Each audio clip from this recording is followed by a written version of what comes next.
Bonjour à toutes et bonjour à tous. Alors aujourd'hui, l'idée est de vous présenter un ouvrage qui s'intitule « La raison dans l'histoire » de Georg Wilhelm Friedrich Hegel.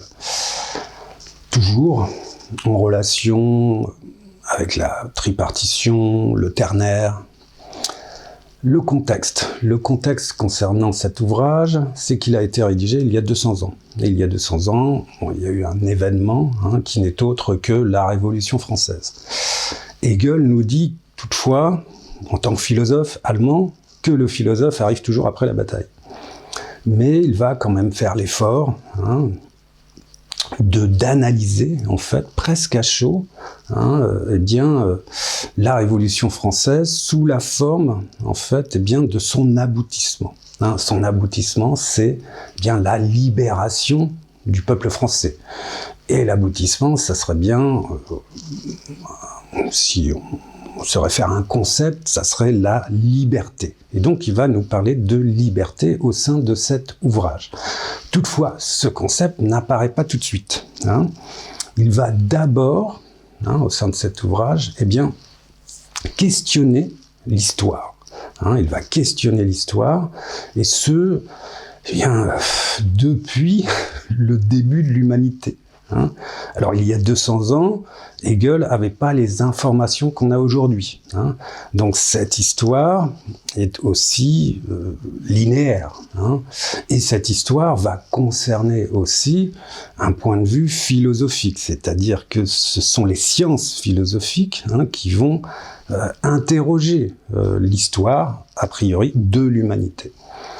Donc, c'est la raison pour laquelle, en fait, Hegel, s'il se réfère à l'histoire de l'humanité, de manière très générale, il fait débuter cette histoire par le biais d'une théodicée. La théodicée, en fait, est un terme employé et emprunté à Leibniz, autre philosophe, qui nous disait qu'au sein d'une théodicée, Dieu avait produit le meilleur des mondes possibles. Donc, Hegel reprend ce concept, théodicée, il l'applique et il dit, effectivement, l'humanité a commencé avec Dieu. Dieu qui est créateur de toutes choses. Et il part de là. Mais il part de là pour progressivement, et on va dire dialectiquement, puisqu'il va aussi employer son concept phare, qui n'est autre que l'Aufhebung, il va user de la dialectique pour comprendre les processus historiques qui vont nous faire passer de Dieu à la raison, en fait. Alors, au sein de cet ouvrage, il y a effectivement tout un tas de concepts qui ne sont autres que le plan de la providence. Alors, ce qui veut dire que Dieu, pour Hegel, avait un projet. Et le projet de Dieu, c'est effectivement d'amener à l'humanité quelque chose qui serait de l'ordre de l'idée. Alors, chez Hegel, c'est l'idée, sans aucun doute, au sens platonicien du terme. C'est-à-dire qu'effectivement, ce sont des forces, des substances, des concepts, si vous voulez, qui sont éternels au-delà des apparences. Donc il y a l'idée, mais il y a aussi l'esprit. Alors c'est l'esprit divin, effectivement. Nous serions comme ça, habités par l'esprit divin. Mais il y a aussi l'entendement, évidemment. Et puis, effectivement, au cours de l'histoire, justement, il y aurait aussi la conscience de soi. Et Hegel, justement, nous parle de la conscience de soi, consciente d'elle-même. Donc, c'est un terme d'Hegel, je l'emploie comme tel. Et puis, effectivement, on parvient à la raison. Alors, la raison, effectivement, c'est le concept phare. Mais cette raison, la raison pour Hegel, je rigole, parce qu'en fait, je pense que Hegel, comme Descartes, il a avancé masqué, et il a usé d'une ruse, en fait, et donc la ruse de la raison, finalement, étant conscient des ruses de la raison, finalement. Et donc Hegel, petit à petit, embrassant un ensemble de concepts qu'il qu'il finalement fait travailler avec l'histoire de l'humanité, eh bien, on parvient comme ça, petit à petit, de Dieu à la raison, en fait. Mais cette raison, en fait, eh bien, pour Hegel, et la manière dont il l'a décrit, va dissoudre Dieu. C'est-à-dire que le projet divin lui-même, c'est finalement de se dissoudre au sein de la raison, faire en sorte que l'humanité, les êtres humains, accèdent à l'entendement, accèdent à la raison, accèdent à la conscience de soi consciente d'elle-même, et donc accèdent à quoi? Accèdent au final à la liberté, en fait. Et c'est ce processus, en fait, que Hegel, eh bien, nous expose au sein de la raison dans l'histoire. Alors ici, c'est assez passionnant, puisque il va user de la dialectique et nous dire, en fait, que la dialectique, non pas Auflösung, mais Aufhebung, que la dialectique, en fait, eh bien, va finir historiquement, petit à petit, étape par étape, par faire en sorte que Dieu, se dissolve dans la raison, en fait. Donc l'humanité incarne quelque part, effectivement, toujours pour Hegel, l'esprit de Dieu, mais en même temps, eh bien, finalement, contradictoirement, eh bien, si vous voulez, accède, en fait, à sa propre condition d'existence, ok? Et là, pour le coup, sans Dieu, puisque l'humanité accède, en fait, à la liberté. Alors ici, je vais prendre des petits exemples, se rapportant à la dialectique, et justement, Hegel nous dit, eh bien, qu'au sein de l'histoire, il y a eu des civilisations. Et ces civilisations, en fait, bien comme la Grèce antique, évidemment, la Rome antique, etc., ont disparu.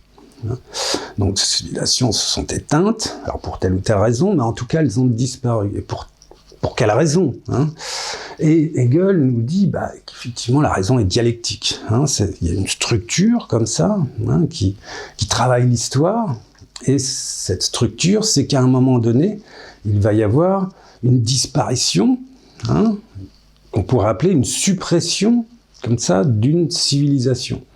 Mais il va y avoir une autre civilisation qui va remplacer la précédente. On voit ça entre les Grecs et les Romains.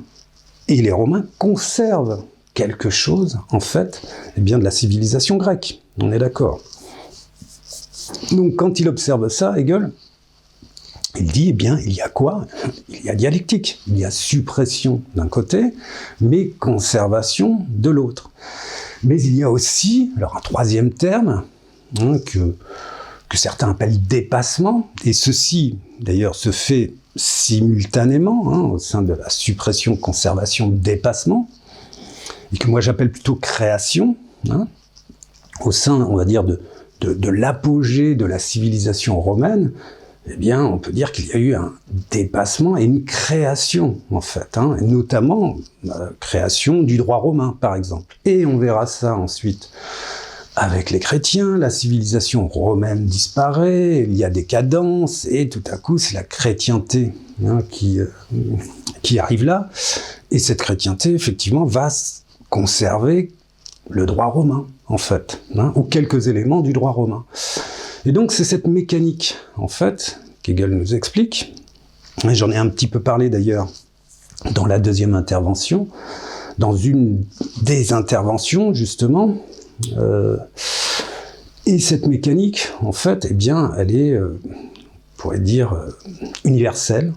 Et c'est un invariant pour Hegel. Alors ici, on reprend le fait que Hegel, bien, interroge, questionne l'histoire, et qu'il applique la dialectique à cette histoire pour nous conduire où, finalement, en relation, il ne faut pas l'oublier, avec le projet divin, avec le projet de Dieu, donc avec la dissolution du divin dans la raison, pour nous conduire où? Pour nous conduire, en fait, à la liberté. Alors là, c'est encore une autre étape, c'est-à-dire que cette liberté, eh bien, on peut effectivement la désigner en 3 moments.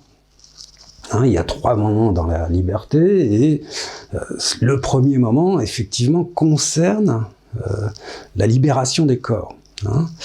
Donc, concerne effectivement l'esclavage. Et effectivement, Hegel, petit à petit, historiquement, constate que progressivement, eh bien, les esclaves se libèrent des maîtres, et que les peuples se libèrent finalement des despotes, et se libèrent aussi d'une chose très importante, se libèrent de l'obscurantisme.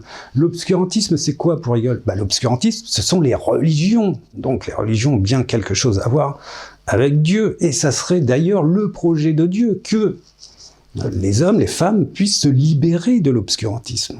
Donc ça, c'est assez fascinant chez Hegel, la manière dont il tourne les choses.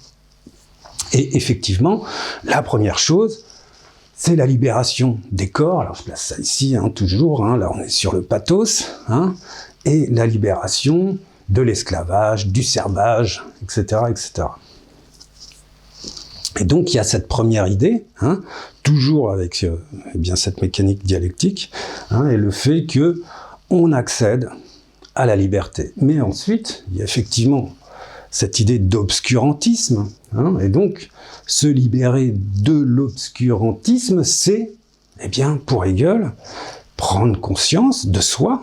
Déjà, prendre conscience de soi, c'est prendre conscience de sa situation, et donc prendre conscience du fait qu'on est esclave, par exemple, prendre conscience de soi, mais aussi, accéder, avec cette prise de conscience, à une liberté de pensée, à une liberté de conscience, justement, et à une liberté d'expression. Et en fait, ce qui est assez intéressant, c'est que la liberté d'expression, elle est assez récente, finalement, ou du moins la liberté d'expression dans un cadre de démocratie représentative, etc., évidemment. Donc, parce qu'on parle toujours de la Révolution française, et ce à quoi elle nous a conduit, en fait. Donc, elle nous a conduit, à la liberté de mouvement pour tous et toutes, à la liberté de conscience, à la liberté d'expression. Et dans un troisième temps, on se libère des despotes pour ne plus être esclave, mais on se libère aussi des despotes pour obtenir, et là je le place là, du côté de l'éthos, une liberté d'action. Donc la liberté d'entreprendre. Chacun, chacune a la liberté d'entreprendre. Ok, donc il y a 3 libertés, et c'est ce à quoi, finalement, pour Hegel, toujours, aboutit la Révolution française. Donc c'est ce qu'il développe au sein de la raison dans l'histoire, que je vous invite à lire vivement. Alors ici, en fait, je vais passer à une autre étape. Concernant justement ce point d'arrivée. Ce point d'arrivée qui est la liberté de tout ce qui est qui se réfère à la libération d'un peuple, le peuple français, mais aussi cette idée a couru durant 2 siècles, et effectivement les peuples ont désiré instaurer des démocraties, démocratie représentative par exemple, et on a vu quand même que parallèlement, il y avait quand même toujours de l'obscurantisme, c'est-à-dire des religions très présentes, très puissantes. On a toujours constaté, et on constate encore aujourd'hui, c'est peut-être pour ça que je parle de la raison dans l'histoire d'ailleurs, qu'il y a toujours du despotisme, et que la liberté, elle n'est pas active, elle n'est pas présente pour tous les peuples, on est d'accord là-dessus. Et d'ailleurs, après on peut se poser aussi des questions sur la liberté, les libertés réelles en France, blablabla, mais peu importe. Donc, on a cet aboutissement, en fait, qui n'est autre que d'accéder à la liberté de mouvement, à la liberté d'entreprendre, à la liberté, je vais dire comme ça, d'expression. Alors, Hegel, qu'est-ce qu'il nous dit aussi dans cet ouvrage? Il nous dit, en fait, les hommes étaient libres. Hein, si on parle des Grecs, justement, en Grèce antique, il y avait quelques hommes libres, quelques citoyens, du moins, et surtout à Athènes. Ok, liberté de penser, mais liberté de penser au-delà même des religions ou des rites religieux. Hein, c'est-à-dire que les philosophes autant que les sophistes pouvaient à l'époque se déclarer athées, hein, se déclarer scientifiques, hein, se consacrer au savoir tant qu'ils respectaient en fait les usages religieux. Donc tant qu'ils les respectaient, ils pouvaient ne pas y croire, mais il fallait qu'ils les respectent. D'où d'ailleurs le procès de Socrate, etc., etc. Donc il y avait des hommes libres. Et puis Hegel prend un autre exemple aussi avec l'Empire chinois. Il dit, l'Empire chinois, il y avait un homme libre qui, justement, liberté de mouvement, liberté d'entreprendre, liberté d'expression, hein, liberté de penser pour cet empereur chinois. Et tout le reste, c'était esclave. Et donc il nous dit, cette idée de liberté, elle était déjà présente, en fait. Mais au sein de la Théodicée, finalement, et au sein d'un parcours historique, brassé, on va dire, par la dialectique, hein, eh bien, on y accède normalement, toutes et tous, à cette liberté. Hein, liberté de conscience, liberté de la conscience de soi, justement, consciente d'elle-même. Hein. Ok. Cet aboutissement, en fait, j'aimerais le questionner. C'est-à-dire qu'effectivement, eh bien, si nous sommes tous parvenus à la liberté, qu'est-ce qu'il y a d'autre après, hein, puisque finalement, chez Hegel, et puis chez l'autre, hein, nous sommes inscrits au sein d'un mouvement. Hein, nous sommes toujours, la planète Terre est en mouvement, l'histoire est en mouvement, etc. Donc, lorsqu'on aboutit quelque part, et notamment au fait que nous soyons toutes et tous libres, du moins en France, a priori, hein, qu'est-ce qu'il y a après? Et là, je pose la question, parce que, en fait, c'est de savoir, eh bien, si aujourd'hui, en 2025, est-ce que la dialectique est toujours efficace, ou est-ce que il y a un retour, un retour justement à l'obscurantisme et au despotisme? Alors ici, il faut prendre en considération les rapports de force, évidemment. Hein, c'est-à-dire que, effectivement, on sait qu'il y a encore des despotes dans le monde, on sait aussi qu'il y a beaucoup d'obscurantisme au sens où, en fait, eh bien, 85% de la population mondiale déclare avoir une pratique religieuse. Et donc, on peut se poser la question, effectivement, à quoi nous conduit la liberté, hein? Quel est l'au-delà de la liberté? Alors pour Hegel, effectivement, l'au-delà de la liberté, c'est l'État. Donc c'est l'État qui va préserver, en fait, les droits collectifs, les droits individuels, hein, et qui va préserver justement les libertés individuelles. Hein. La réponse, c'est l'État. Hein, mais c'est une préservation. Hein, c'est comment on passe au-delà. Hein. Y a-t-il un au-delà? Alors ici, j'aimerais effectivement amener des réponses qui sont spéculatives et reprendre, comme ça, en ternaire, finalement, le fait qu'il y ait aussi des invariants. Alors pourquoi je dis ça?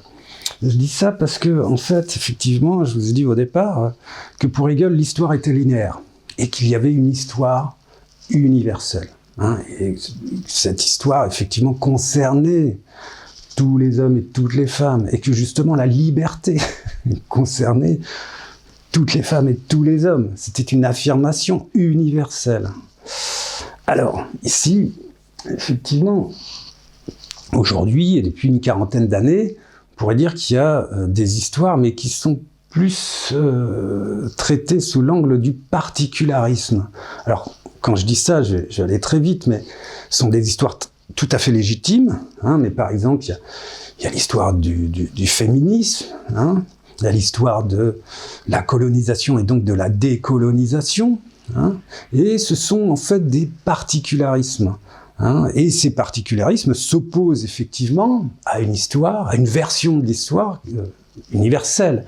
Cette version de l'histoire, effectivement, ce serait plutôt du côté des conservateurs, donc plutôt du côté des mâles blancs dominants qui disent on s'oppose à nous, mais notre histoire aussi devient un particularisme. Vous voyez ? Donc on se retrouve avec des cas particuliers comme ça, et c'est comme s'il n'y avait plus rien de commun, en fait, entre ces différents groupes.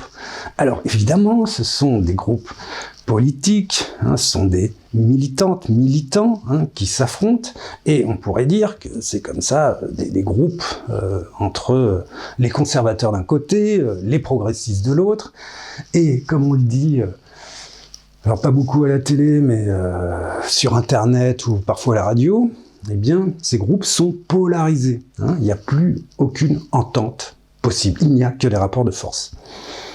Donc, voilà, je veux dire qu'il y a une lecture de l'histoire aujourd'hui où on se dit, en fait, il n'y a plus d'histoire universelle possible. Il n'y a plus, en fait, une visée qui concernerait l'humanité, une visée commune qui concernerait toute l'humanité, en fait. Et Hegel nous dit, la visée commune, c'est l'accès à la liberté. Ok, donc là, je pose cette question. Alors, je mets du temps à la poser, cette question, et j'ai une manière d'y répondre. Alors, sans doute vais-je aussi, effectivement, parler de ma petite chapelle, mais ma manière d'y répondre, eh bien, c'est de dire qu'au-delà de la liberté, en fait, il y a la création, il y a la découverte et il y a l'invention. Alors pourquoi je dis ça ? Eh bien, parce qu'en fait, l'humanité qui, selon Hegel, avance dialectiquement, logiquement, après la liberté, on progresse. Et le fait est que, eh bien, il y ait quand même quelques invariants qui concernent les êtres humains. Alors effectivement, en physique, sciences physiques, on les a, ces invariants. Alors bien que la science avance tout le temps, on a aussi des invariants dans les sciences sociales, et bien aussi même au sein même du féminisme, on a au sein de tout un tas de disciplines, on trouve quand même quelques invariants qui concernent de manière commune toute l'humanité. Ok, a priori, tout le monde s'en fout. A priori, tout le monde s'en fout, mais on peut quand même essayer de les rappeler. Alors, les invariants, effectivement, déjà du point de vue de l'histoire. Et on va reprendre Georges Dumézil. Georges Dumézil nous dit les sociétés, de toute façon, alors, du point de vue du mythe, effectivement, toujours du point de vue idéal, mais elles tiennent, finalement, elles sont cohérentes, elles font sens avec la richesse d'un côté, la force de l'autre, la croyance, gouvernance, à la fin. Et effectivement, tout ça fait unité. Et effectivement, on peut se dire qu'au sein de l'histoire, il y a quand même quelque chose qui ressemblerait bien à un invariant concernant les nations, concernant les empires, concernant les gouvernements, c'est que il y a toujours, pour que ça dure, des oligarchies financières, des oligarchies guerrières et des oligarchies religieuses. Alors c'est ça qui est assez fascinant, puisque effectivement, un roi ou un empereur tout seul, ça fonctionne pas. Il lui faut une oligarchie militaire. Et durant un certain temps, deux suffisaient. Il suffisait juste du staff en fait religieux, du staff militaire, et ça marchait comme ça. Mais, on va dire depuis le 8e siècle avant Jésus-Christ, en tant que pouvoir, les marchands se sont imposés. Alors c'est surtout en Grèce, en fait. Ça s'est produit en Grèce. Et donc un autre pouvoir qui, n'est autre que la richesse. Et là, la richesse s'impose aussi comme pouvoir et comme oligarchie. Alors ici, c'est la question, c'est-à-dire qu'effectivement, il y a toujours une relation comme ça, 10% de 90%. Là, on a les 10% avec les oligarchies, les gouvernements, la religion, la richesse, c'est toujours un petit peu le cas, qu'est-ce qui reste au peuple? Eh bien, au peuple, il reste justement quelque chose d'absolument génial. Hein, c'est la création, l'invention, la découverte, en fait. Et ça, c'est effectivement en regard des libertés préservées. Donc, effectivement, c'est un enchaînement. Hein, c'est-à-dire qu'il faut effectivement préserver les libertés de chacun et de chacune pour pouvoir eh bien, se destiner à la création, à l'invention ou à la découverte. Et normalement, c'est ça la progression. Hein, c'est pas le retour au despotisme, ce n'est pas le retour à l'obscurantisme, si vous voulez. Hein. Alors ça, c'est un premier point d'explication, comme ça, comme une espèce d'invariant, pour en prendre conscience, et quelque part pour se dire comment on peut lutter contre ça, hein, pour préserver les libertés. Autre invariant, me semble-t-il, alors ça c'est un peu moi qui pose les choses, mais c'est aussi la science, hein, donc se référer à la science. Il y aurait effectivement la matière, hein, la technique, et puis le symbolique. Matière, technique, symbolique. Ok, qu'est-ce que ça veut dire? Ça veut dire qu'il y a quand même eu des constats concernant la chaîne de montage de la matière. Et la chaîne de montage de la matière, eh bien, ça se réfère bien aussi au réel, en fait. Et la chaîne de montage de la matière, je vais vous faire une petite liste rapidement. Hein, on passe du quark au proton-neutron, ensuite il y a les gluons, ensuite il y a les électrons, donc là on est dans le subatomique, et puis on passe à l'atome, et puis de l'atome on passe aux cellules. On s'aperçoit que les cellules, en fait, à un certain moment de l'évolution, ont coopéré. Alors ça c'est une néo-darwinienne qui s'appelle Lynn Margulis, et qui, en fait, nous dit que tout à coup, il va y avoir la possibilité d'une complexité du vivant. On a le végétal, le minéral, l'animal, etc. Poum, il y a les hommes et les femmes qui apparaissent. Et puis ensuite, évidemment, il y a toute la nature, la planète Terre, la Lune, le système solaire, la galaxie, hein, la Voie lactée, puis les autres galaxies, puis l'univers. Et l'univers observable, eh bien, seulement pour 4 ou 5%. Hein. Ok, et là, on a la chaîne de montage de la matière. Le truc qu'il faut comprendre, c'est que cette matière, elle est insécable. Hein. C'est-à-dire que tout est connecté. Et nos corps participent de la matière. Hein. Il y a la matière de nos corps, mais la matière de nos corps participe des corps de la matière. Ok ? On est pris dedans. Hein, en tant qu'être humain, ça c'est clair, on est pris dedans. Et quand je dis insécable, c'est-à-dire qu'il n'y a vraiment pas de rupture, il n'y a pas de coupe, il y a une continuité. Hein. Il y a une continuité concernant la matière du temps, concernant la matière de l'espace. Et c'est un tout, en fait. Alors je dis ça comme ça, c'est la matière d'un tout présent en mouvement, en fait. Hein, ok ? Et tout ça fait bloc. En fait, hein, on est tous pris dedans. Alors c'est vrai que si on pouvait créer une rupture, hop, eh bien on pourrait devenir sans doute éternel, etc., etc. Mais c'est pas le cas. Toutefois, il y a quand même eu justement une rupture absolument fondamentale, hein, qui se réfère à la technique. Je rappelle, matière technique symbolique. La technique, à un moment donné, c'est le premier hominidé qui va tailler et se servir d'un hachoir. On dit chopper en anglais. Et donc ce premier outil, cet outil, va permettre aux hommes, aux femmes, de se séparer du réel. Et ce, en ayant finalement, par le biais des outils, créer une faille dans le réel, en fait. Alors je dis ça comme ça, créer une faille dans le réel, créer une coupe, en fait. Alors là, pour le coup, avec le hachoir, ça tombe bien, mais créer une coupe au sein même du réel. C'est-à-dire qu'en fait, ils ont soustrait des éléments de la matière pour pouvoir faire quoi ? Pour pouvoir créer des réalités. Et là, ça ne fait plus bloc, c'est-à-dire que on s'est mis, en tant qu'être humain, à créer des réalités sécables.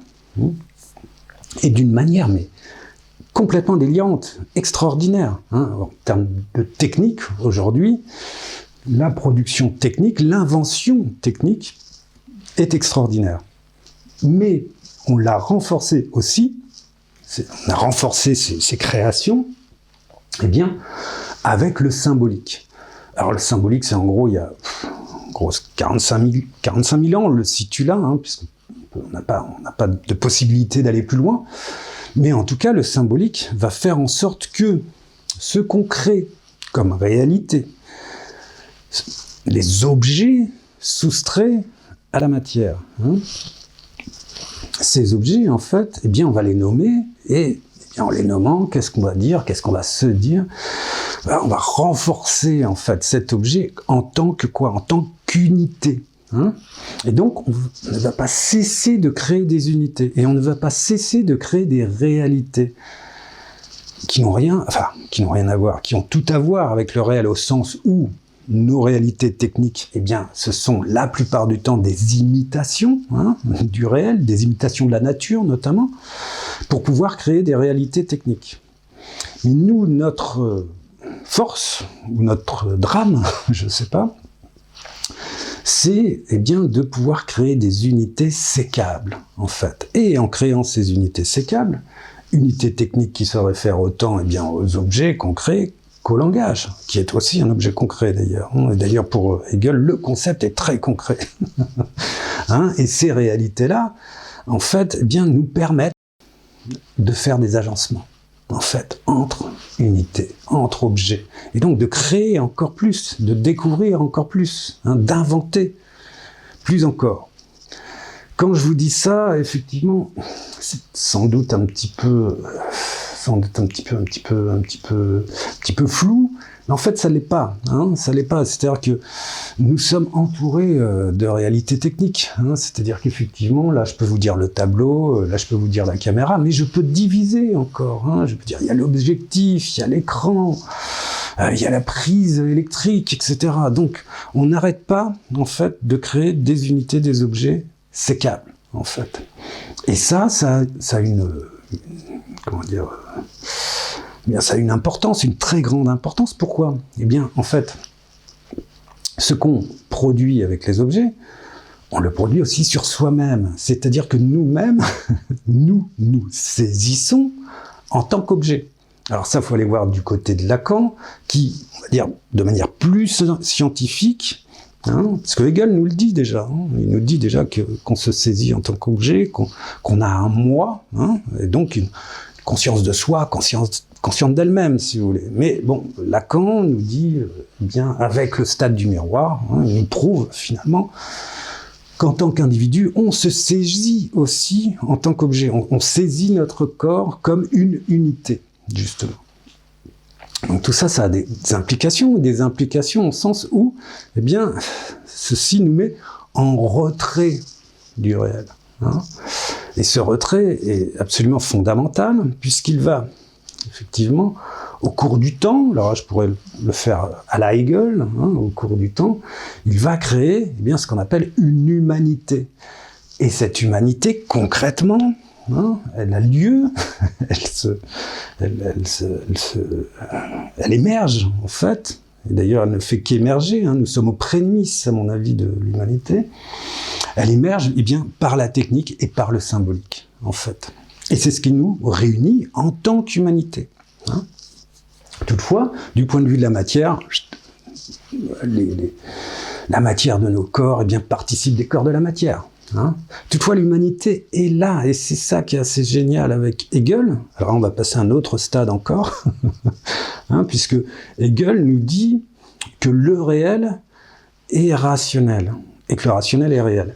Mais quand il nous dit que le réel est rationnel, il y a une réflexion très profonde, en fait, sur le fait que, eh bien, il y a toujours dans le contexte hegelien le projet de Dieu, la théodicée, hein, et le projet de Dieu, finalement, si vous voulez, c'est le réel. Hein, et d'ailleurs, pour les chrétiens, c'est le réel. Hein.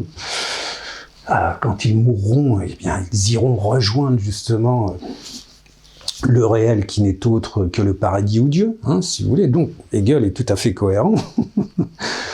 Et lorsque le réel parvient finalement au rationnel, eh bien, le rationnel, si vous voulez, est quelque chose d'extrêmement concret, mais qui appartient finalement à l'humanité. hein, et qui, si ça appartient à l'humanité, cette humanité décide, hein, de son, je dirais, de son propre avenir, en fait. Hein.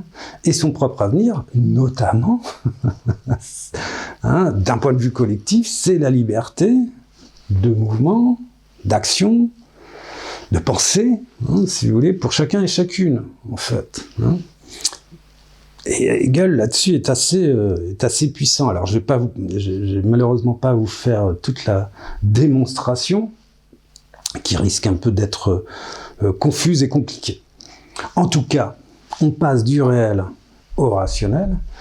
Le rationnel fait en sorte qu'il dissolve, hein, il dissout en fait Dieu dans la raison, et à partir de là, eh bien, nous devenons des sujets autonomes, des sujets vraiment qui prenons nos propres décisions, en fait. Hein. Mais tout ça, c'est un parcours. Alors ça, c'est marrant, parce que c'est un parcours dans l'histoire, mais on pourrait dire aussi que c'est un parcours pour chacun et chacune à partir de notre naissance. Alors quand je dis ça, on va revenir justement sur les petits tableaux en ternaire. C'est que, effectivement, ici, on pourrait placer la santé. Hein. On repense aux oligarchies. Hein, oligarchies financières, la richesse, donc, force croyance. Hein. Qu'est-ce qu'il y a là? Là, il y a la santé, il y a le corps. Hein, préserver la santé publique plutôt que les profits. Plutôt que les profits, en fait, des oligarchies financières, vous voyez. Ah, donc ça peut être un premier moyen. Et puis, ici, il y a l'éducation. L'éducation qui est contre l'obscurantisme, effectivement. Donc, l'éducation est importante. Donc, préserver l'éducation. Hein, préserver l'éducation. Et puis ensuite, la liberté. Alors, on pourrait, ici, c'est côté, justement, la force, hein, les rapports de force, la guerre, etc., l'orgueil et tout ce qu'on veut. Bon, bref.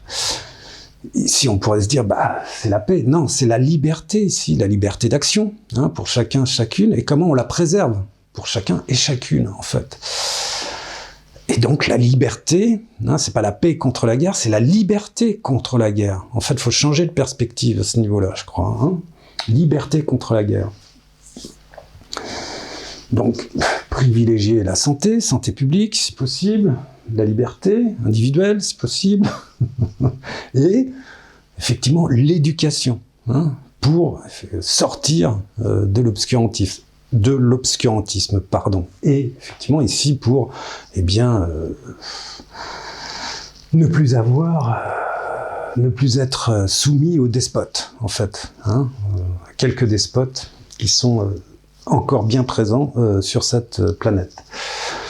Donc, ok, je vous présente tout ça, mais l'idée, effectivement, c'est toujours de pouvoir réfléchir, hein, de pouvoir réfléchir en ternaire, mais c'est aussi, pour vous dire que à cette question, qu'est-ce qu'il y a après la liberté? Ce qu'il y a après la liberté, c'est la préservation des libertés, et c'est la préservation des libertés pour pouvoir créer, inventer et découvrir. Hein, c'est très clair. Alors, quand je dis ça, pourquoi?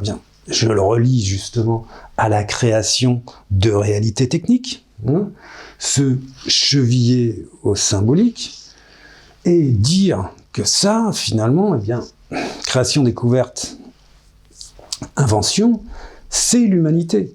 Hein, c'est vraiment le cœur, hein, le cœur de l'humanité, en fait. Et ça, c'est important au sens où, comme je le disais tout à l'heure, on n'en est qu'aux prémices, en fait. On en est aux prémices de l'humanité. Et le truc, c'est que j'ai le sentiment, alors sans doute les informations qui me donnent, les informations actuelles, médiatiques, tout ça, hein, qui me donnent le sentiment que, on a à peine démarré, hein, que c'est déjà un ratage. Le départ, si vous voulez, de l'humanité, possiblement, va rater, si vous voulez. Alors quand je dis ça, qu'est-ce que je veux dire par là? Je veux dire qu'en fait, je vais faire une comparaison. Hein, je vais faire une comparaison entre le Big Bang, la naissance de l'univers, jusqu'à aujourd'hui. Hein, la naissance de l'univers jusqu'à aujourd'hui, c'est 13 milliards d'années. Hein, lumière, 13 milliards d'années-lumière. Mais tout de suite après le Big Bang, il y a eu ce qu'on appelle un fond diffus cosmologique. Ce fond diffus cosmologique, eh bien, c'était une soupe de particules. Une soupe de particules. Et d'ailleurs, les premiers éléments de la matière. Ok. Eh bien, pour nous, c'est pareil, en fait. Si on regarde, en fait, notre évolution en tant qu'humanité, et l'évolution, justement, historique, dialectique, que nous explique Hegel au sein de la raison dans l'histoire. Si on regarde cette évolution, eh bien, on en est aux prémices. Nous sommes, pour faire la comparaison, une soupe de particules encore. On vient juste de commencer, l'humanité vient juste de commencer. Et comme je viens de vous le dire, j'ai le sentiment là qu'en ce moment, c'est assez étrange, ce départ va peut-être être raté.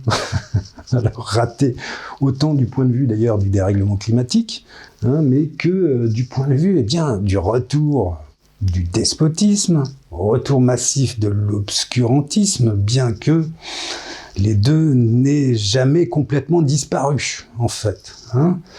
Mais ce retour risque effectivement de nous placer en tant qu'esclaves et non plus en tant que sujet résonnant. Résonnant comme une casserole peut-être, mais en tout cas en tant que sujet raisonné aussi.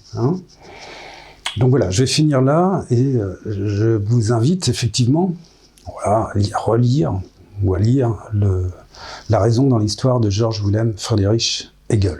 Merci.